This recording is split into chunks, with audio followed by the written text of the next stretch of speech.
নম্বর ওয়ার্ডের তরফ থেকে 13 নম্বর ওয়ার্ডের তরফ থেকে এই বসন্ত উৎসব পক্ষ থেকে করা হচ্ছে।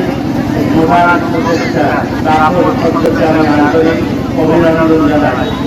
এছাড়া অনেক কচিকাঁচা তাদের অভিভাবকেরাও আছে, লাল নীল এই বসন্ত উৎসব নিয়ে রবীন্দ্রনাথের যে বসন্ত উৎসব করেছিলেন তার কথা আজ এই বসন্ত উৎসব পালবে। আগামীকাল দোল পূর্ণিমা এবং তার পরের দিন আমাদের দোল উৎসব। দুদিন ধরে পশ্চিমবঙ্গ সরকার ছুটি ঘোষণা করেছে। খুব স্বাভাবিক ব্যাপার। আজকে দোলের আগের দিনকে বারুইপুর প্রগতি সংঘ তরফ থেকে এবং অরূপ মেমোরিয়ালের তরফ থেকে প্রতি বছরের মধ্যে এই বছরের বসন্ত উৎসবের আয়োজন করা হয়েছে।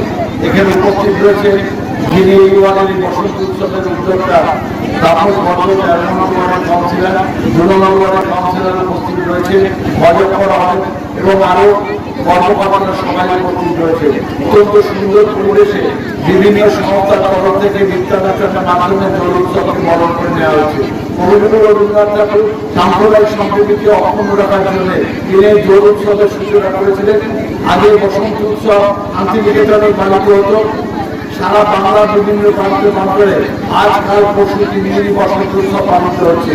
আজকে এই বসন্ত উৎসবকে পালন করার জন্য অনেক পরিষ্কারটা ছোট ছোট ছেলেমেয়েরা উপস্থিত হয়েছে। সবাই রঙিন করেছে, রঙিন কাপড় করেছে এবং আমরা নৃত্যানুষ্ঠান দেখছি। ওই অনুষ্ঠানে যোগ দেওয়ার জন্য বহু ছোট ছোট কচি কাঁচা এবং সবুজরা আজকে এখানে উপস্থিত হয়েছে।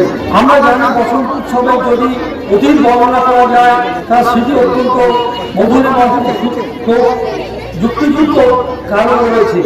গত কয়েক বছর যখন আমরা এই অনুষ্ঠানে আমরা আসছি তাদের নেতৃত্বে যে বসন্ত উৎসব কলাকুশলী অত্যন্ত সুন্দর মধুর গানের মধ্যে দিয়ে সেগুলো মানুষের কাছে নিবেদন করে মধ্য দিয়ে এই রঙের খেলার মধ্যে বৈচিত্র্য হয়, আনন্দ করে তার হয়তো মানুষের বিভিন্ন বাদ্যবাদনের সহযোগিতায়